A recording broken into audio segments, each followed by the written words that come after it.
The streets and alleys of Chinatown were home to a brisk opium trade at the beginning of the 20th century. Local Chinese workers smoked the gummy resin in what the local press of the day called dope dives. One of them was just around the corner behind Pender Street. Picture long rows of men smoking black tar in long pipes and then dozing for hours.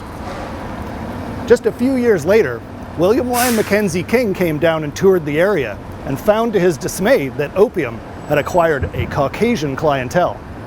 Criminalization pushed the opium trade underground, and along with it came police raids and lurid headlines. Users soon figured out ways to inject opium, in part because the equipment required was so much smaller and easier to conceal from police. With World War II came morphine, and after that, its more potent cousin, heroin. Smugglers and dealers loved heroin because it took up so little space and was so easy to get through ports.